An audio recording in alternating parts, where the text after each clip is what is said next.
தரிசனம் செய்வதற்காக சுமார் 20 மணி நேரம் காத்திருந்த பக்தர்கள்.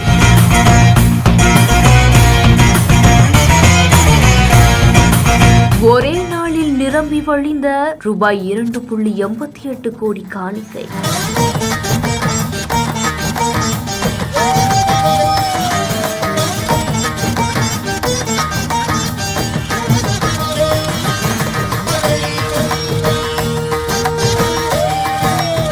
ஏழுமலையானை தரிசனம் செய்ய கடலை போல் திரண்டு வந்த பக்தர்கள். திருப்பதி ஏழுமலையான் கோவில்ல பக்ரீத், சனி மற்றும் ஞாயிறு விடுமுறை அப்படிங்கறதால சாமி தரிசனம் செய்யறதுக்காகவே ஆயிரக்கணக்கான பக்தர்கள் வருகை தந்திருக்காங்க. இலவச தரிசனத்துக்காகவே பக்தர்கள் 3 கிலோமீட்டர் நீளம் வரைக்குமே வரிசையில நின்று கிட்டத்தட்ட 20 மணி நேரம் காத்திருக்கிறதாவும் அதிகாரிகள் தெரிவிச்சிருக்காங்க. வைகுண்டம் காம்ப்ளெக்ஸ்ல இருக்கக்கூடிய 31 அறைகளுமே நிரம்பினதாகவும் சிலாதோரணத்தை தாண்டி வரிசை இருக்கிறதாவும் சொல்லப்படுது. 300 ரூபாய்க்கு சிறப்பு தரிசன டிக்கெட் வாங்கினவங்க 5 மணி நேரமும், இலவச சர்வ தரிசன டோக்கன் வாங்கினவங்களும் 6 மணி நேரம் காத்திருந்து தரிசனம் செஞ்சிருக்காங்க. அலிபிரி மலைப்பாதையில வேண்டுதலோடு வரக்கூடிய பாத யாத்திரை பக்தர்களும் அதிகரிச்சிருக்காங்க.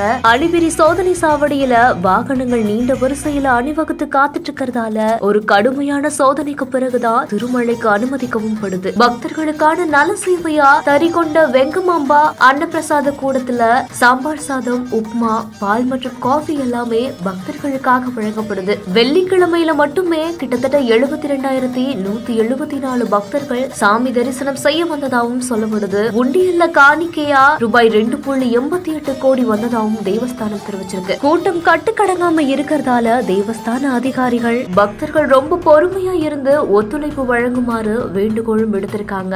இந்த செய்தி குறித்த உங்களுடைய கருத்துக்களை கீழே கமெண்ட்ஸ்ல சொல்லுங்க. மேலும் செய்திகளுக்கு நம்ம பிஹைண்ட் ஃபாலோ பண்ணிக்கோங்க.